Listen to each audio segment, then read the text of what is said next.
Hey, it's your buddy Peace and Harmony with you here today.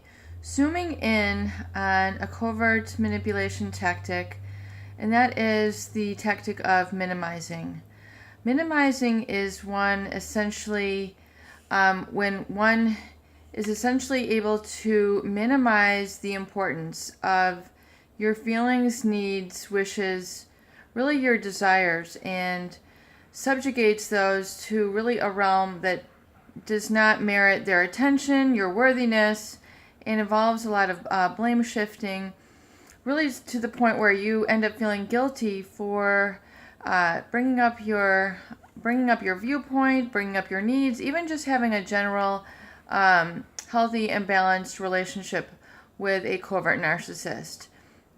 And if we look at the telltale signs, the pattern of the covert narcissist, it is typified essentially by an extreme pathological self-centeredness. So we're not talking about just a general form of self-centeredness.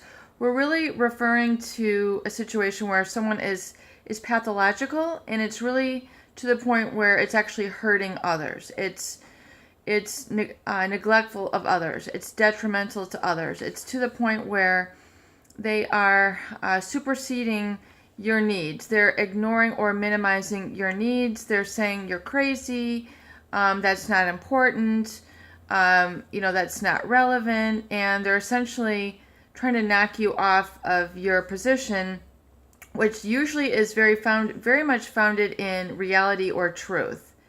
So as you bring these situations to light, something that is meaningful to you, something that is important to you, something that you have, to essentially discuss with them, the covert narcissist will essentially minimize or not give life to your position or your viewpoint.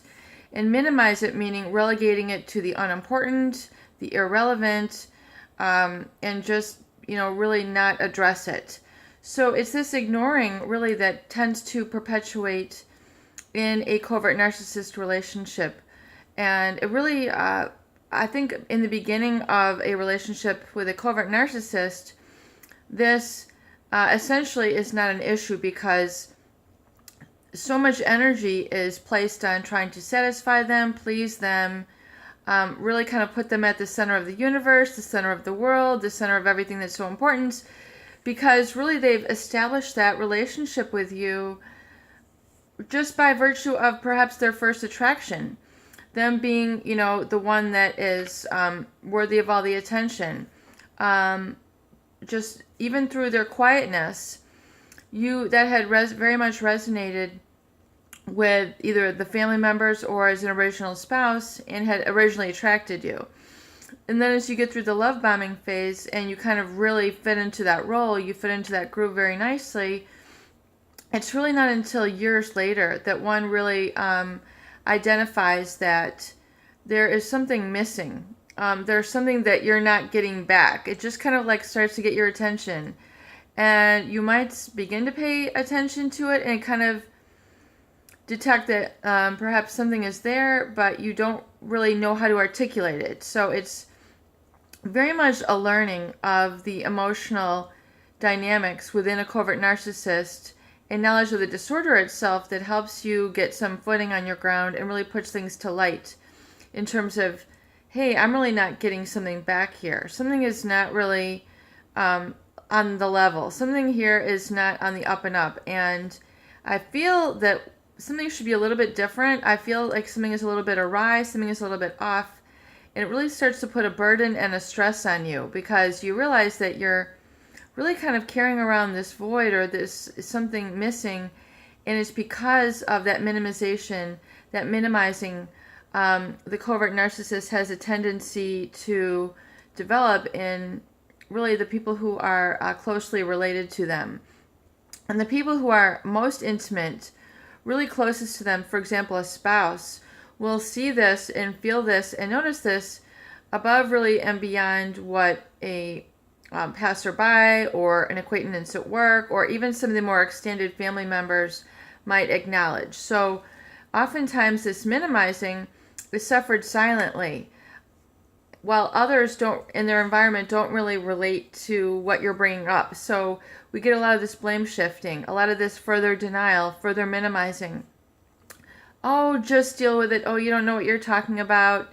You know, this is how they are. And just essentially telling you to accept it and minimize it. And that is not where you should really be coming from. You should be coming from a place of a little bit more righteousness and what is essentially your personal power. Your personal power is where your needs, interests, wishes, and desires are discussed and addressed, acknowledged and applauded, and accepted, and not minimized, not negated over, not denied, not depersonalized.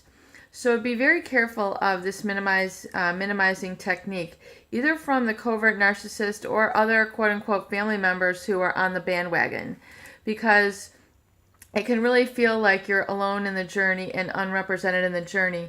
And you really do need to give light and life to your position, your personal power, your place in the family.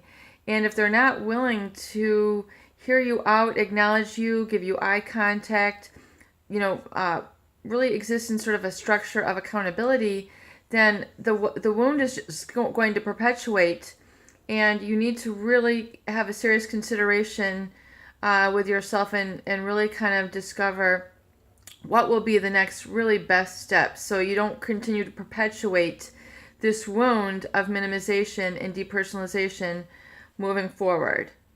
And that is often done best by going no contact, and then utilizing some of the tools here that we discuss on the channel to get your personal power back and move on with your life successfully. Peace and harmony with you here today. I hope these videos do help. Please share and please subscribe for more great tools, videos, discussion, and support.